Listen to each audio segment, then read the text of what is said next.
For GW students who would like to go to one of our exchange partners, you would just go to your study abroad advisor in OSA. And each advisor is, in addition to working with some of the partner programs, they also have different chunks of our exchange partners that they work with. So we really are interested in getting more students interested in doing the exchange programs. It's a pretty immersive experience, but students tend to enjoy getting to kind of be like a full-time student in a foreign university. So definitely if students are interested in opportunities in exchanges, reach out to me and I can connect you to the right people in the outbound side who can help you out. Thank you for that, Jerrika. I want to hop over to Alexa now because I know you have also had experience studying abroad in China. And I was wondering if you could just speak about that as well as like your other abroad experiences, especially like, and what was that was like through GW, going through GW for all of that. Certainly, of course. So one thing that I think is especially important to make sure I pinpoint is that my trip to China was actually the first time that I was ever going to another country where I did not speak the language. So my entire life from pre-K to high school, I went to French international school. So I'm fluent in French and I'm fluent in Italian. So when I got to go visit Milan and I got to go visit France, it wasn't anything particularly different for me. It wasn't a culture shock because I was very in tune already with the different nuances that are present in those cultures. And I understood how communication conducted itself. I understood how, to navigate certain situations in a way that was, I wouldn't necessarily say native to the way that the people there do it, but it was definitely a way that was more familiar to them when I interacted with them. So my trip to China sophomore year as a global bachelor student was culture shock on all levels. I not only didn't speak the language, but I did a lot of work beforehand to try and understand a little bit more about the culture, but it didn't help. I can genuinely say that China was a huge learning experience for me. I faced racism in ways that I had never faced before, and not particularly in a nice way at all. I had people just coming up into my, like this close to my face, taking photos of me and like poking me and literally putting their hands on my scalp and running their hands down my braids. And that was not something I was particularly familiar with. But then at the same time, I'm also extremely grateful for my time in China. So I'm very careful about how I see about my time there because I don't want to stop other Black students from seeking it out because it's truly an experience that I feel we all should have. We should all have the experience of being Black somewhere other than America, where it's so ingrained what Blackness means, or at least how it is perceived by those that are not Black and are Black. So for example, I like to explain my experience in China in terms of how my hair looked. This might seem small, but truly this is how it was. So when I arrived, I had my hair in braids down to my waist. It looked really great, People would take pictures of me and I was fine with it because I felt confident in how I looked. People are taking pictures of you and you feel like you look good, it's nice. But when I had to take my braids out and I couldn't find the hair products that I needed to do my twist outs and to do my braid outs and all of that stuff, it really became about doing wash and goes. Which, if anyone's unfamiliar about wash and goes, it's when you wash your hair, you put some gel in, and you just let your curls go. It's much more complicated than that, but just so everyone understands. So I started doing wash and goes, and in the States, I never would have done that necessarily because I'm much more into my hair being styled. So when I was in China and I started doing that, I noticed that how I was treated was completely different. People were no longer coming up to me and taking pictures of me and poking at me and touching me and putting their babies in my lap. But they were much more respectful and genuinely, like, if they would see me, I don't know where I am, I'm lost. People would come up to me to ask me, hey, do you need help? Whereas before, they would have just kind of looked at me a little strangely. But I guess my point of sharing that is that being Black in America versus being Black in China felt very free for me, which is a little difficult to explain because when I first arrived, as I said, it was fun and everything, and then I took my braids out, and then it started not being quite as fun.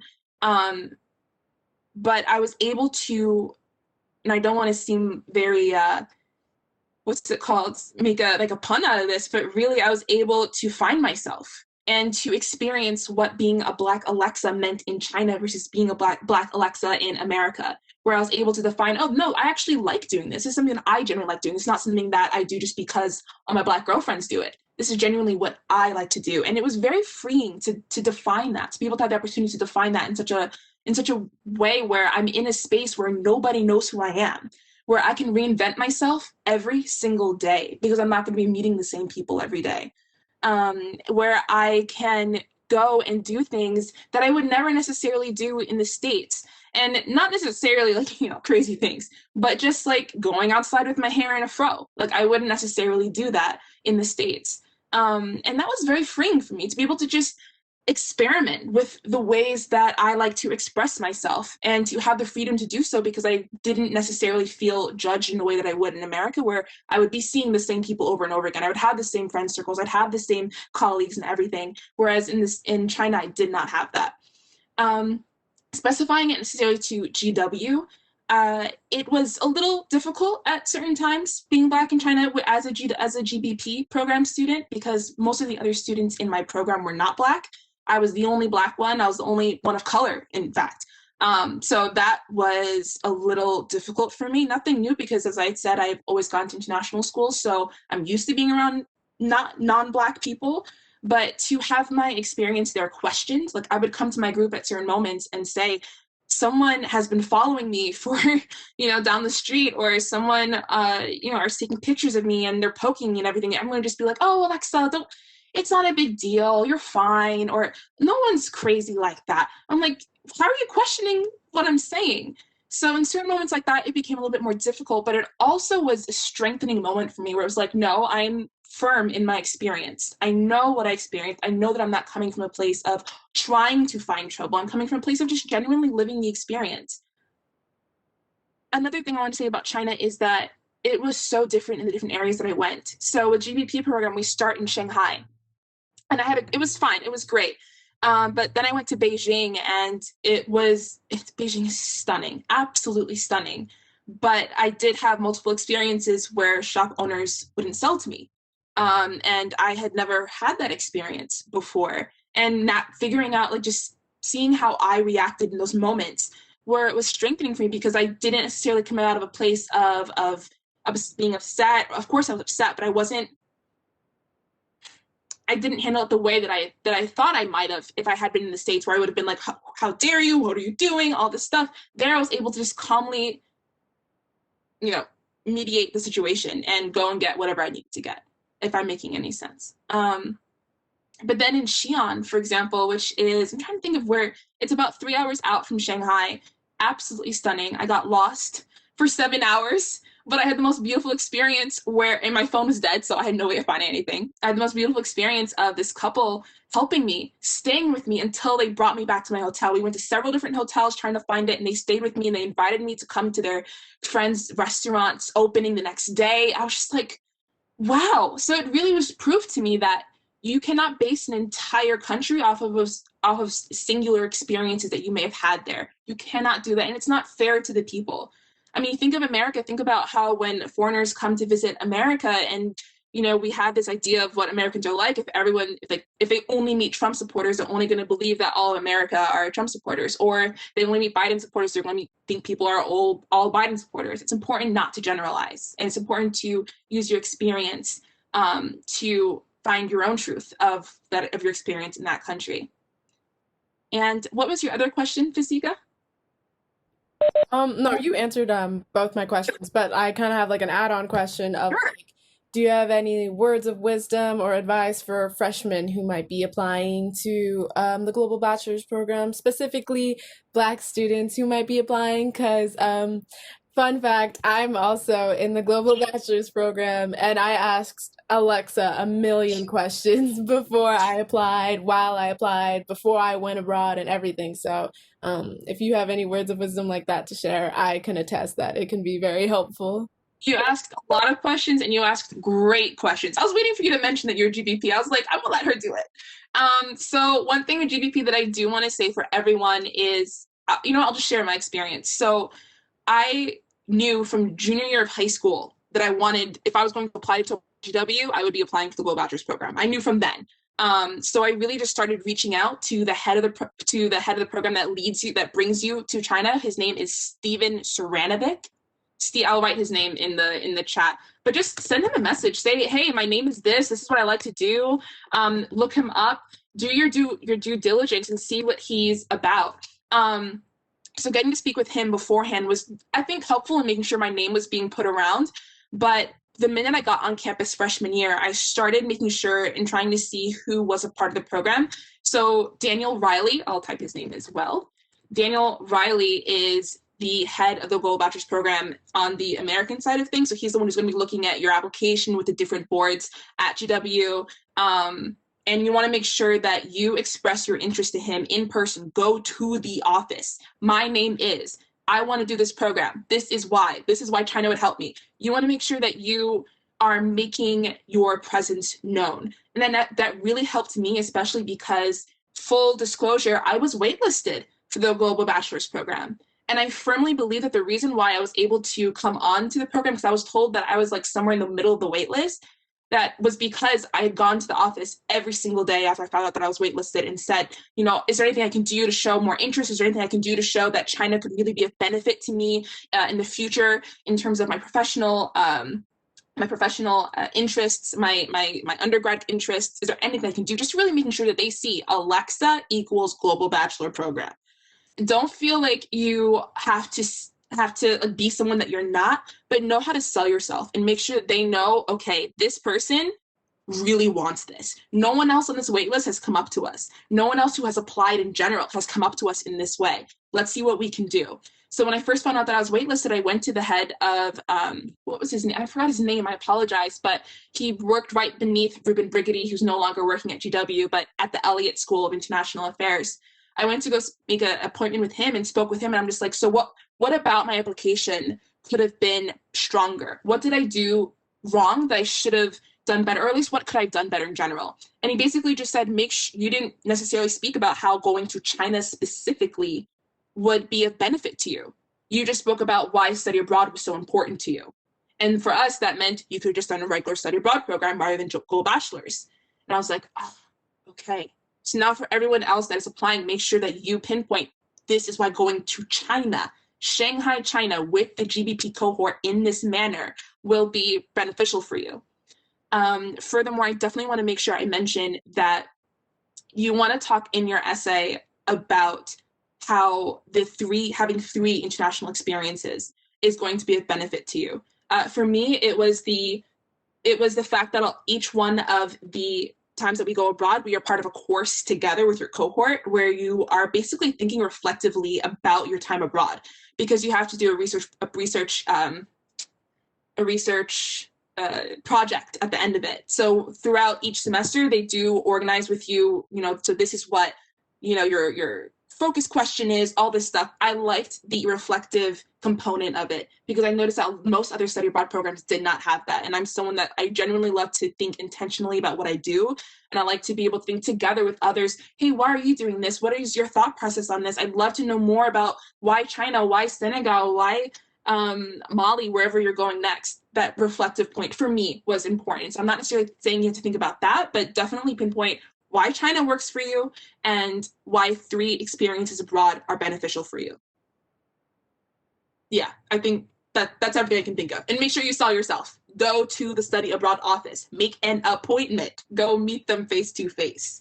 I don't think a lot of people realize it's not weird to do that. It's actually fantastic. And I was told personally by Mr. Riley himself that that's actually what ended up getting me into the program at the end, because my essay wasn't as strong as it should have been. And he said that just really helped. So I want to make sure everyone else recognizes that.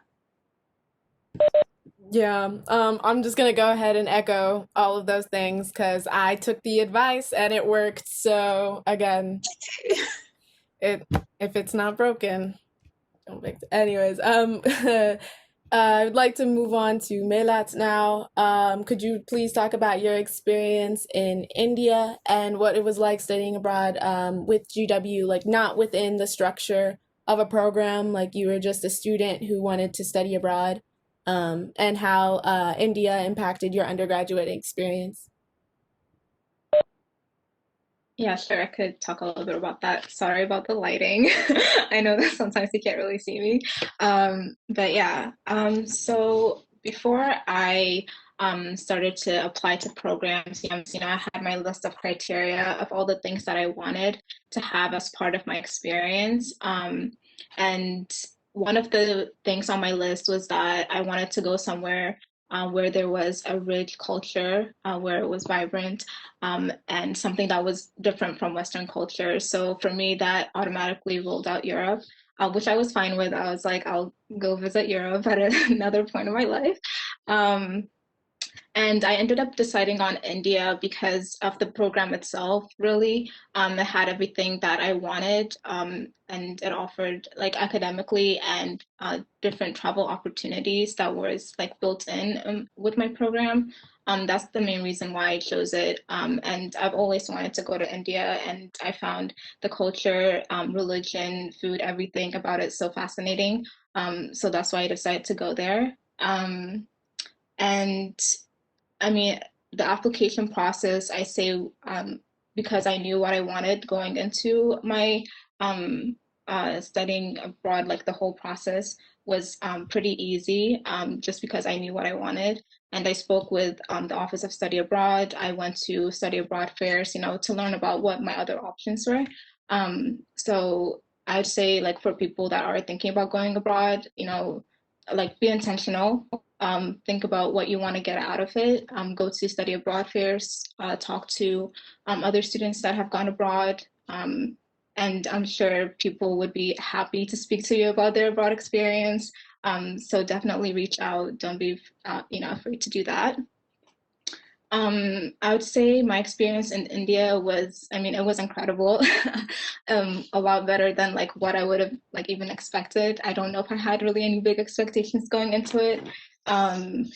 But I would say like my experience as a person of color in India, I was always, in a state of vigilance and, caution, just because of, my race, and like how people would act around me.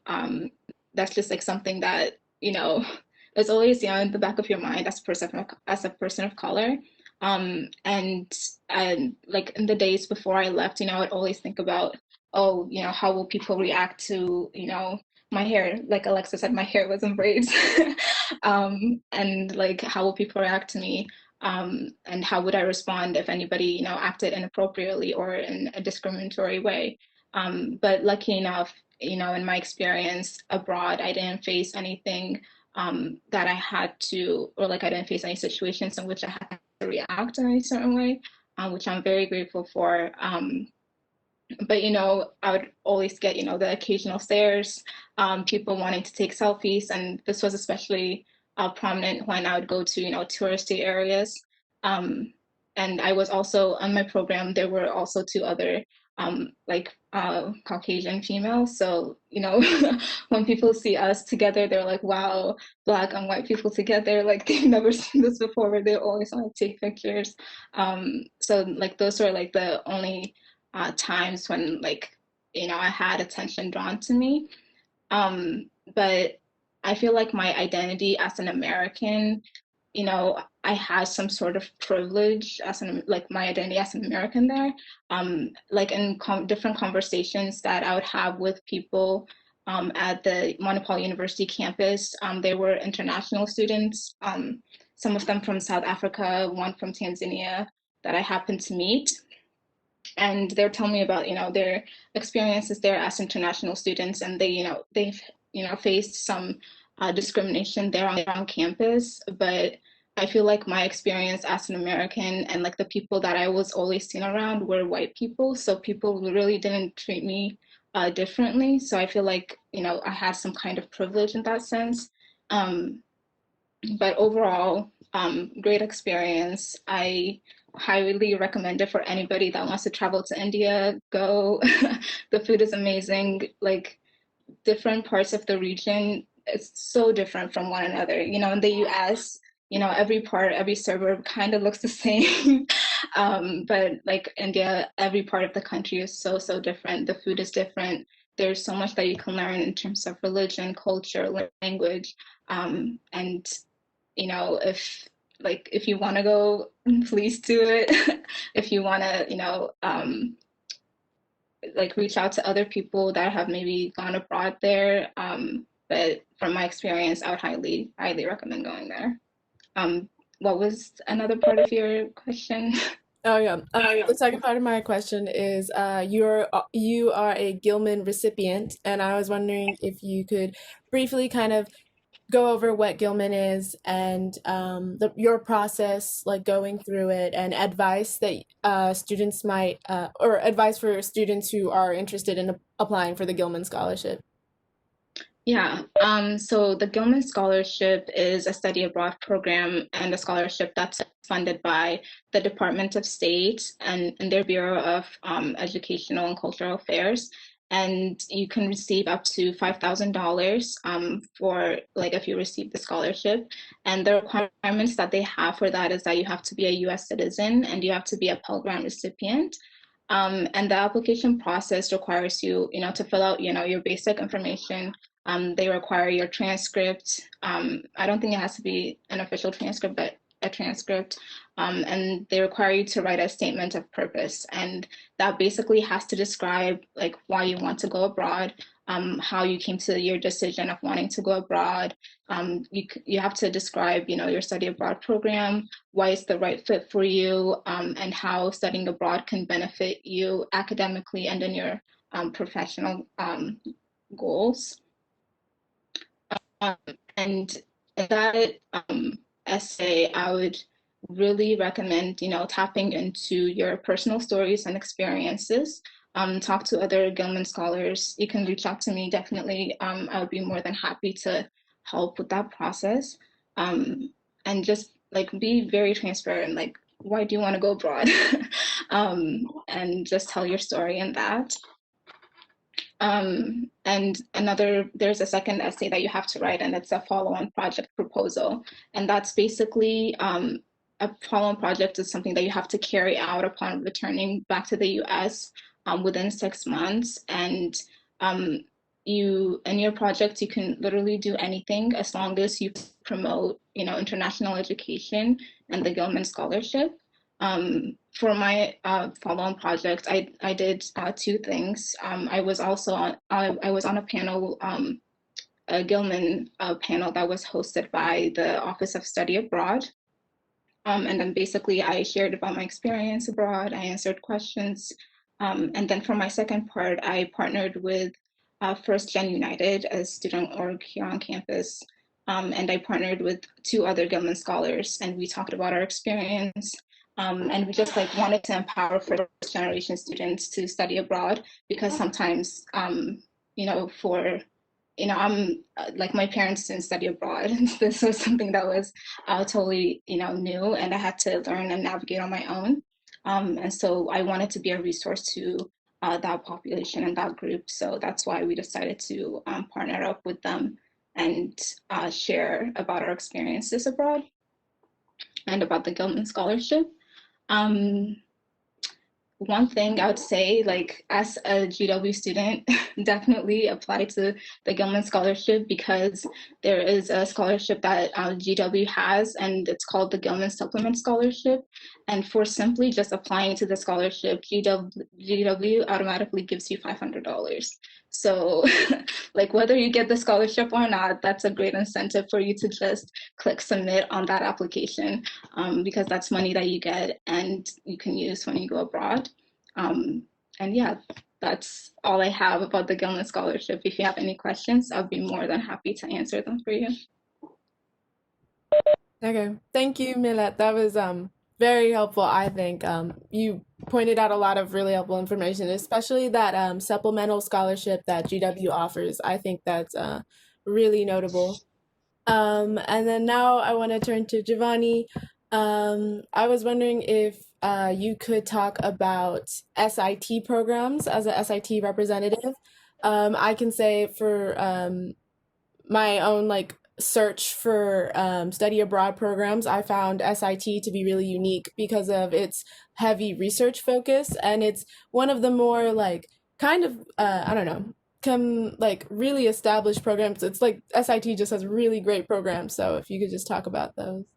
Yeah, absolutely. And a lot of times I get invited and I'm talking about, SIT programs, and I don't want to seem too much of like a saleswoman and, give the pitch. So I will talk about SIT, but I just want to first acknowledge all the experiences that our panelists have talked about, because they are real experiences. And even some of the things that you all were saying, I was like, yep, I agree with that. Yep, that happened to me.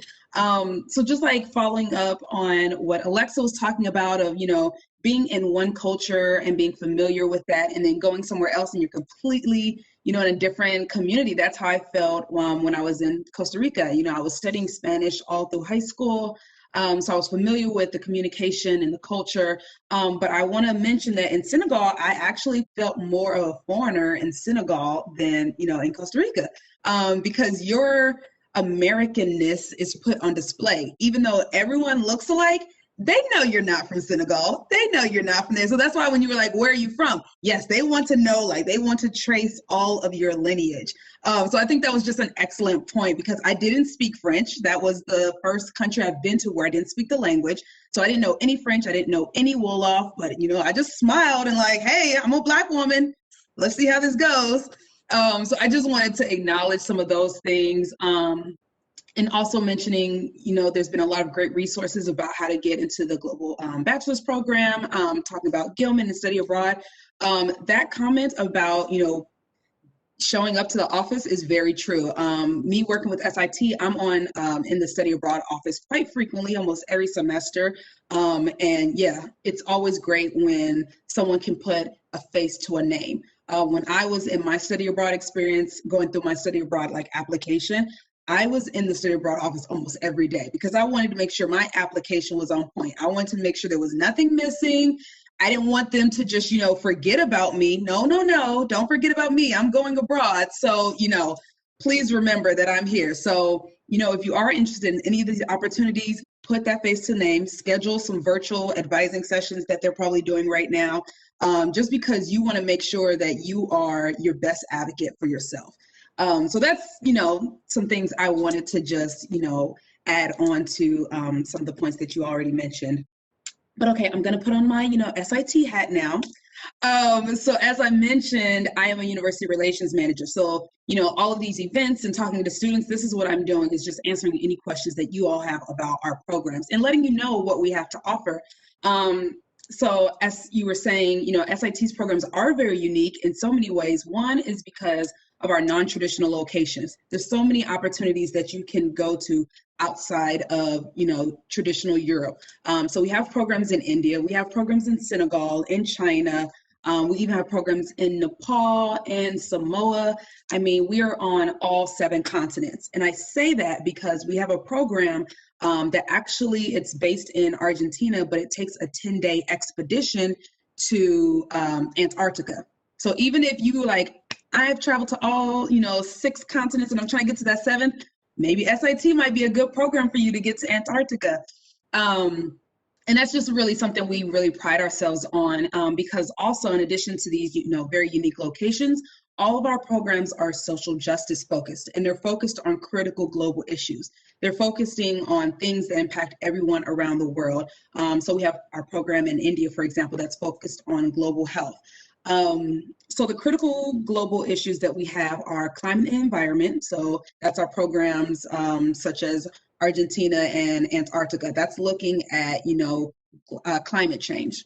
We have development and inequality, education and social change, geopolitics and power. I already mentioned global health and well-being, identity and human resilience, and peace and justice. So that's kind of like our framework. So no matter what SIT program, you're going to be looking at least at one or more of these critical global issues.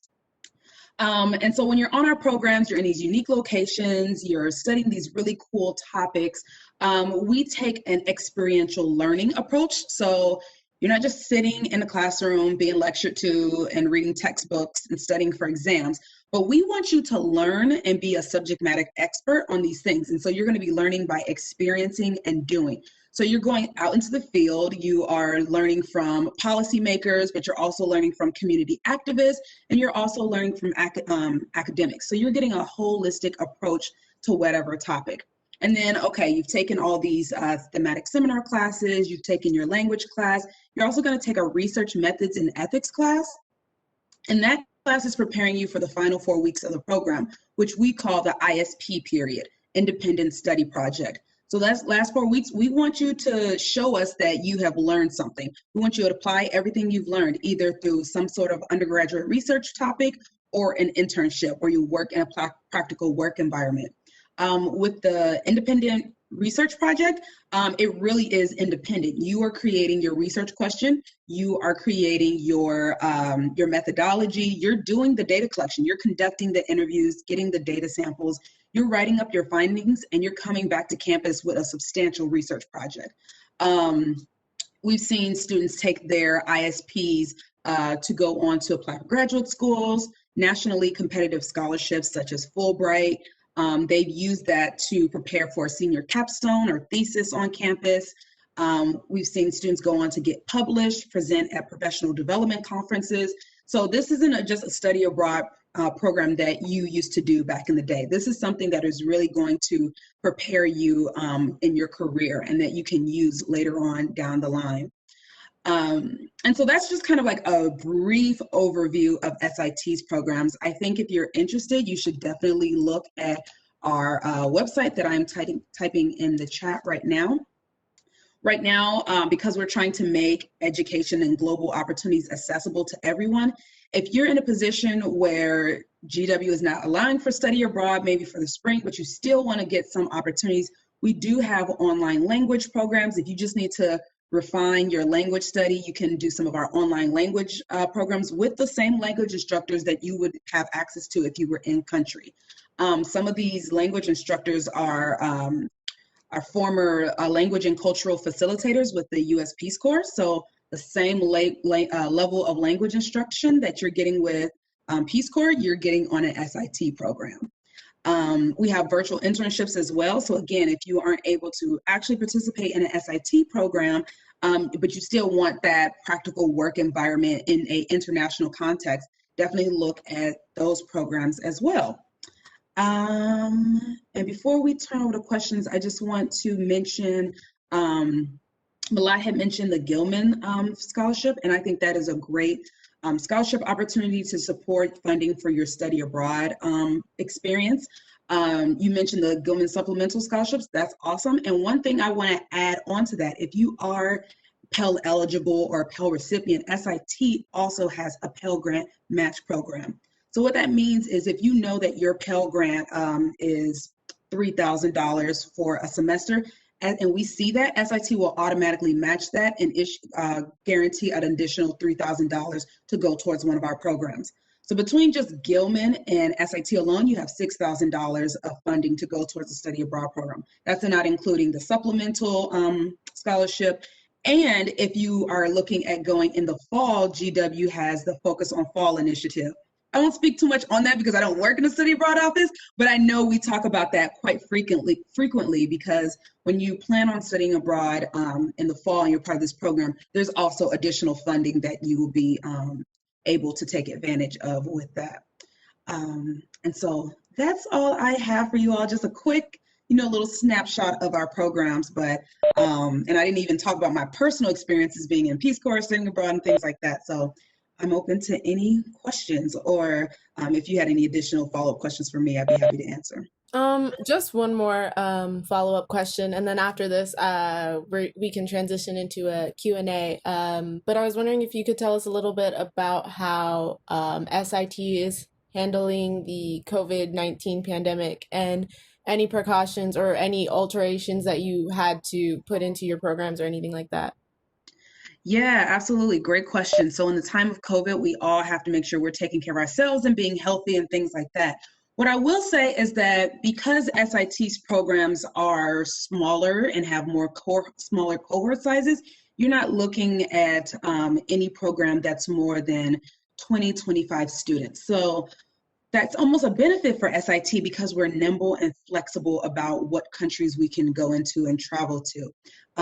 Right now, we actually were able to run 2 programs in country this fall semester. So we have a group of students that are studying in Iceland, in addition to a group of students that are studying in Rwanda.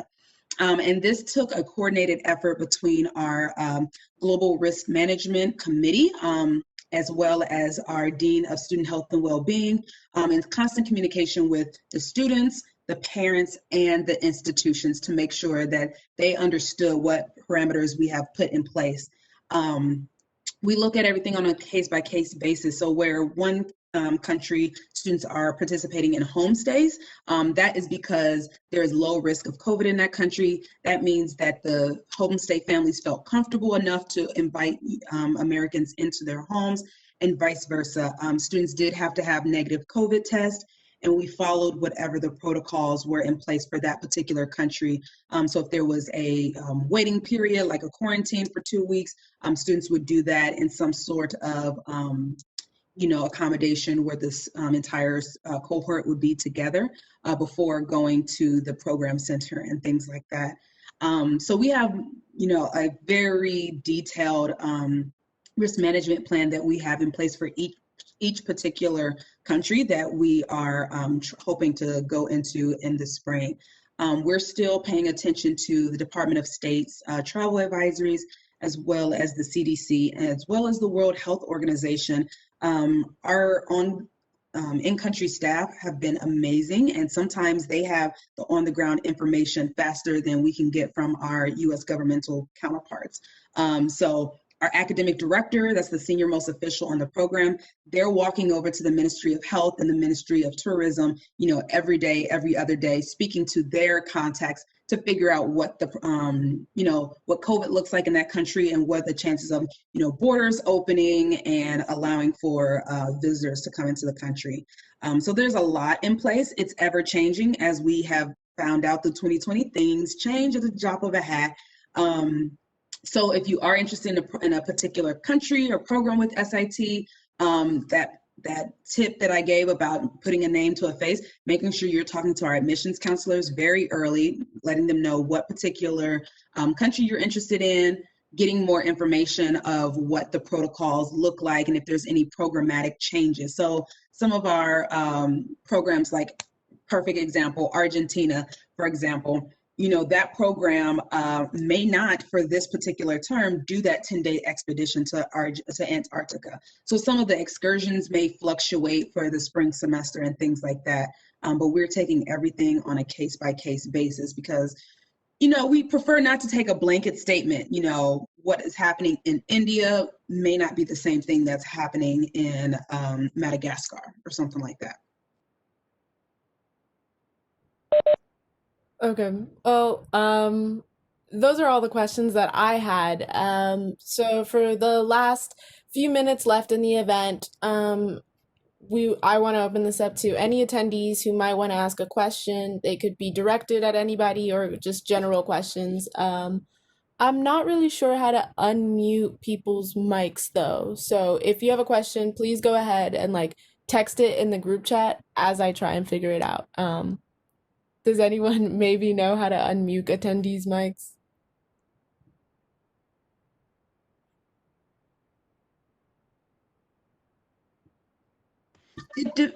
So SIT uses WebEx as well. So it shows the attendees as muted. If they aren't able to unmute themselves, then there might be a hard mute, meaning that the host would have to unmute them. And it should be in the top pane, either under audio and video or participants.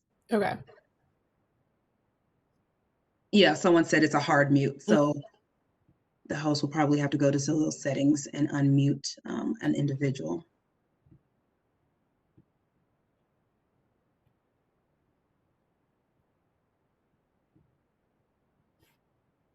That's a good question. Everyone see the question from Christiana? Did you ever feel unsafe abroad? If so, how did you handle it? Wow, that's a really good question. I could explain with my experience in China at least. So one thing about although I did have some experiences of racism, I never necessarily felt like my life was in danger in any way. I never felt like I had to hold my purse really close to me or have my keys between my fingers. I I actually felt more safe to go out to the clubs and everything like that in China than I do in the States.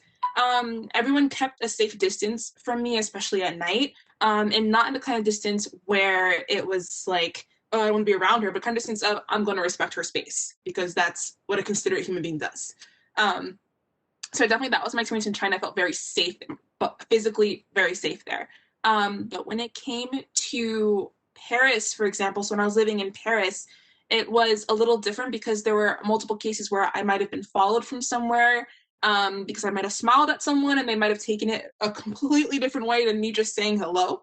And in those cases, I just was very firm. I think one thing, especially for young women, I don't necessarily know the case for young men, so I don't want to speak about that, but specifically for young women, a lot of people that I'm going to call them predators do not expect you to be loud. They do not expect you to speak up for yourself. So, for example, in this particular case, there was this man that had passed by me. I told him he could pass by, so I waited on the street, and he's like, "Oh no, you go ahead." I'm like, "No, go ahead." And then he smiled and went.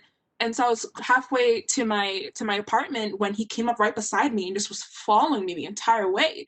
So I walked past my apartment, didn't even make it look like I was going there because he didn't need to know where I live. And I just went up to him and I just said, "Stop following me. Like, you're making me uncomfortable. Stop following me. Leave me alone. I'm meeting someone here right now." And like, I just came up to someone and it was just like in French, asking them like, "Please just like act like you're with me." Which is unfortunate that I even had to do that. The fact that a woman has to be connected to another man in order for another man to leave her alone, which I think is extremely horrible. But a lot of people just do not expect you to speak up and use your voice. So to just speak up and say, "Leave me alone," loudly, so everyone in the cafe, everyone in the plaza, everyone in the whatever can hear you, and everyone is looking at this person not leaving you alone, it helps you a lot. So don't be afraid to use your voice. Don't think, "Oh, I'm being rude." If you feel unsafe, you have the right to speak up. I would love to hear what the other panelists have to say about that. Yes, I definitely agree with everything that you said, Alexa. Personally, so Manipal University, I studied abroad in South India, and where I was, like on campus, did not feel unsafe once ever. But there were a couple of instances where I was with like someone and I was being followed. One of the instances was when I was in Delhi. I was in like a garden or like a park area, and it was my last day there, like a few hours before I was about to, return back to campus. And me and my friend were, we were just walking, saw two people. They started, having, small conversations with us, small talk. They were asking us a lot of questions, but like I started to ask questions because I don't want them to, get too much information about me. And we, we thought we lost them. Like we said goodbye and like we thought like we would never see them again. But when we were like getting closer to like leaving the garden or like the park area, they popped up out of nowhere and they were like following us behind us. And one of the guys, he like came up to us and he's like, "Hey, can I get a selfie with you guys?" And we're like, "Oh no, like we have somewhere to be." We were very, I guess like straightforward about like what, like we weren't gonna just like stand there, take a selfie because he had another guy behind him. Like we wouldn't know what he was gonna do. So like, thank God there was a rickshaw, which is like a three-wheeled transportation vehicle that they use in India, at the end of the gate. So like we basically like were speed walking to get there, and like just got in the rickshaw and told him like to get us to like a cafe or somewhere else, because there, like where we were, there weren't a lot of people around us and like we wouldn't know what would have happened in that instance. So I would say, like Alexa said, speak up, and like don't be afraid to use your voice.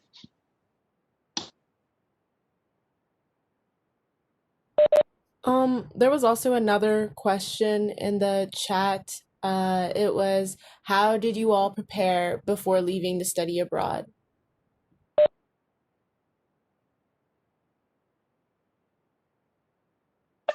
Lots of packing guides, lots of watching YouTube, lots of reaching out to fellow students that have been there previously.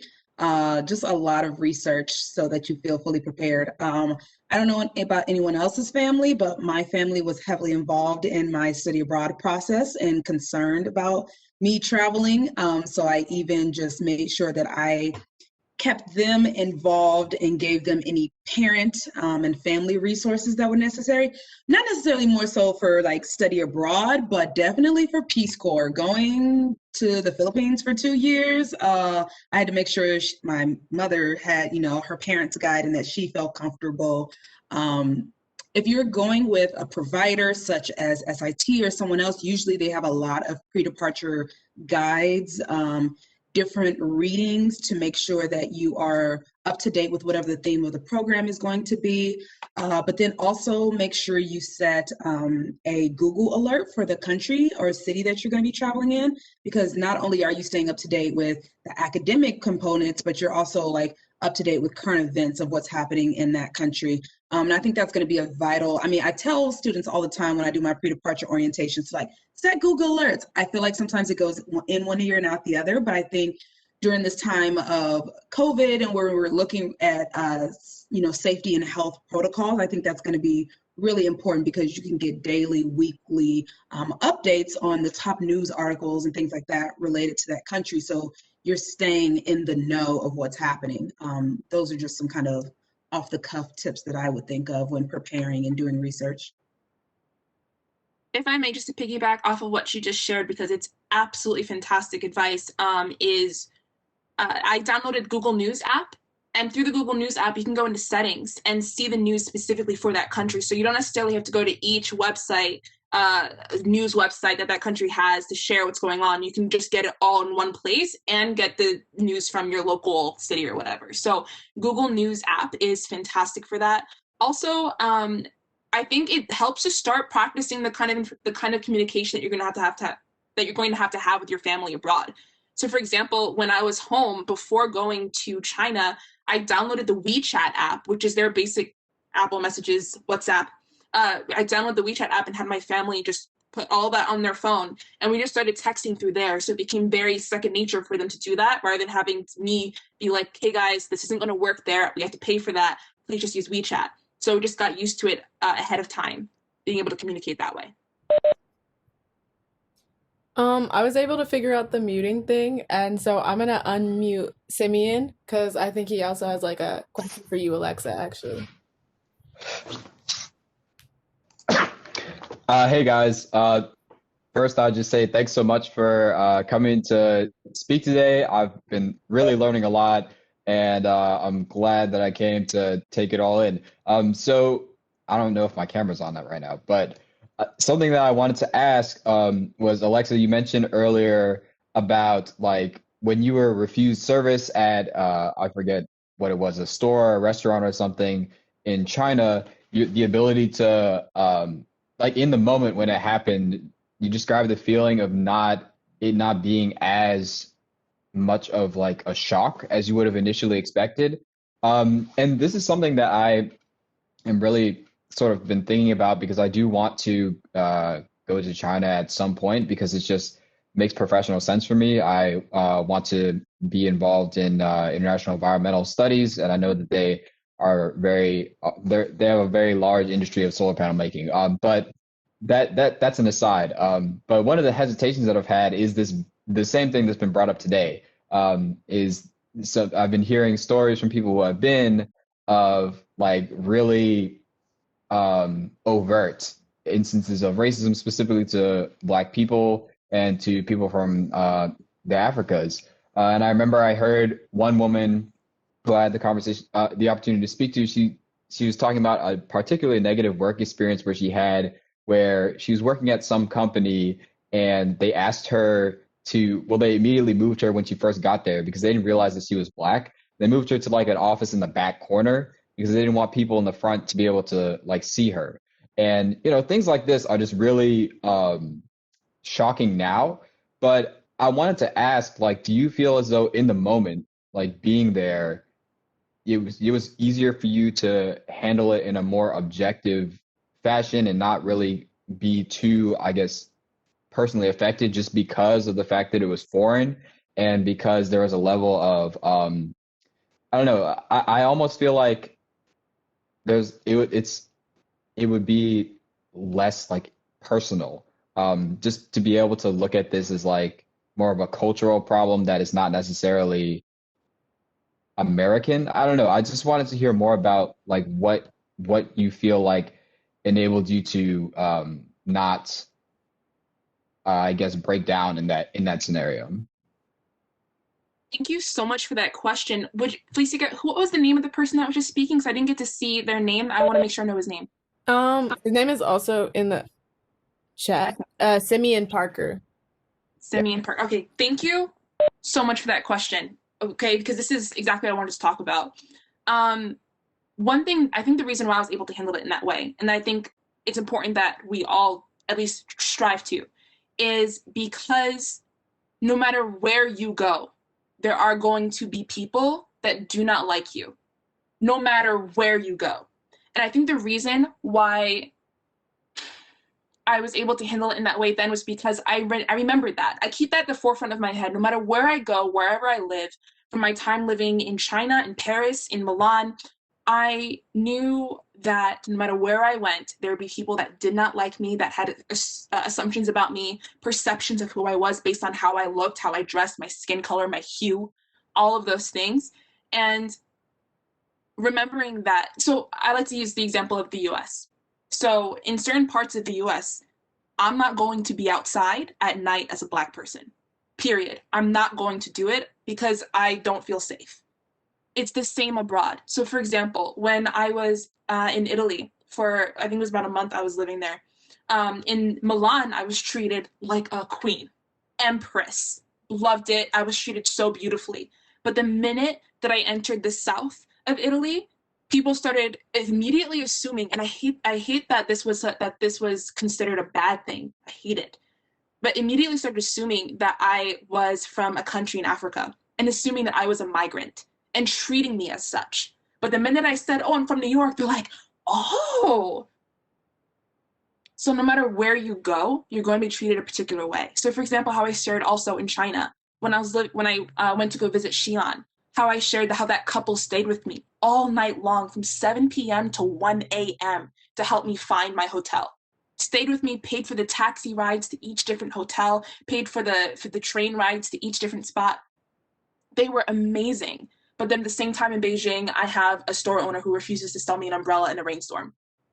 It helps me so much to remember that every country, and I don't want to sound bad, but every country has its bigots, every country has its people that are not going to like you and are not going to treat you like they like you.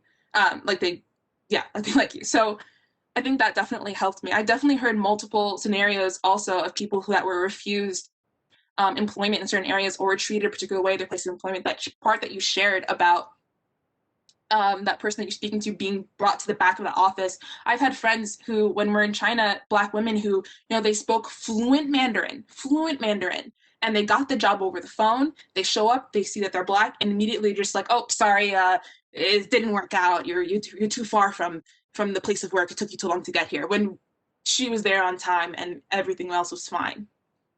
So remembering that not everyone in every place is the same. That helps me a lot. And I know it just seems so simple, but it's the truth. Look at where we live. Look at the US. Look at this past election. Not everyone is like that. So I just want to make sure that I hope you do go abroad to live in China. I hope you do it for yourself, to have this own experience to figure out who you are abroad versus who you are in the States. Because in some cases, at least for me, it's a completely different person and I love her. So yeah, I don't want it to deter you, but make sure that you have certain mental and emotional armors prepared for when you will inevitably encounter these sort of experiences. That's my answer. I don't know if any of the panelists have anything else to say, but that's generally how I like to approach it. Mental armors, emotional armors to prepare yourself for these moments. And I think it probably is repeating a little bit what you said, Alexa, because that was really great. But I think also understanding, because I got a lot of the messaging growing up that like, oh, you're Black, these particular places aren't for you. Everyone there is going to hate you. And had I listened to that, I wouldn't have gone places. So I think sometimes if you listen to too many outside voices, especially if they've never been anywhere in their life, it's just them allowing negativity to keep them down. That'll hold you back. So I think sometimes it can be a little bit scary if it's especially a place where there's a lot of like news about, things are so unsafe if you're Black. But there are a lot of places in which people have a lot of kindness for other people just because they want to be kind and they understand that you are a human being just like them. So don't limit yourself because someone has said as a Black person you can't go there. It's not true. And one thing I want to add to that, and we kind of already talked about it in the chat box, is you'll just see your identity being manifested in different ways, and you'll see different parts of your identity being whether it's being challenged or being praised in various contexts. So the idea of certain countries I went to, and even though I was a Black woman and I had that mental armor prepared, like, yep, I'm going to face racism, I'm going to have these. Sometimes I didn't even face that. In the Philippines, because it's such a patriarchal society, I found myself seeing more sexism in my work than anything.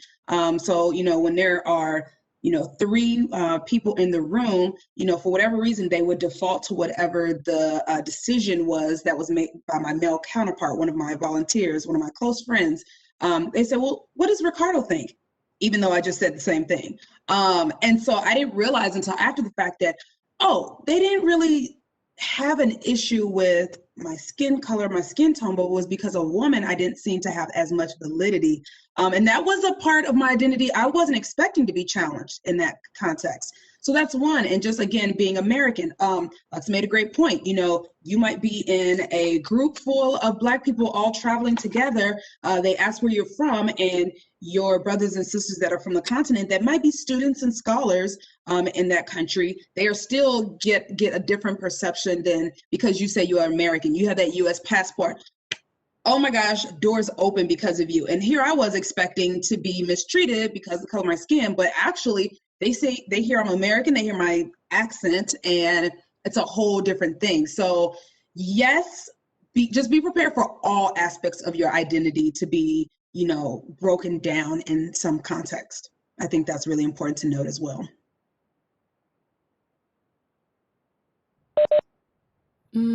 That was all great advice. This is going to be the final call for any other questions. You can just either say the question in the chat, or I can also unmute you if anyone would like to talk. But I don't think we have any more questions. In that case, I want to wrap this up by saying thank you all so much, all of you guys, for agreeing to this panel in the first place and speaking about your experiences and your time abroad and giving some really useful information on how students here at GW, specifically Black students, can go abroad themselves. If you have any other parting words, feel free to share. Other than that, I think we can just end this event. Yeah, thank you so much for having me, and I look forward to hopefully speaking with some of you all in the future. Yes, thank you. Thank you also for having me. I really pray that each and every one of you that have attended will go abroad. You will learn things about yourself that you will never learn at the home front. I really want you to challenge yourselves and live your best life. Make it happen. All right. Thank you for that. I just want to say thank you. I wanted to echo everything that everybody said. If you need help with the application process with Gilman, I'd be more than happy to answer your questions. Also, the Office of Study Abroad is super helpful with everything Gilman related, study abroad related, so definitely reach out to them. But yeah, no, thank you for having me here. Thank you for having me as well. It was great to be on this panel and hear everyone's stories and see how some of our experiences kind of were the same, even though we were in different places. And thank you, Fasika, for getting us all together. Yeah, thank you so much. This was a lot of fun. All right, I'm glad everyone had fun. Thank you guys. Hope everyone has a good rest of their night. And yeah, that's it. Likewise. I'm so sad it's over.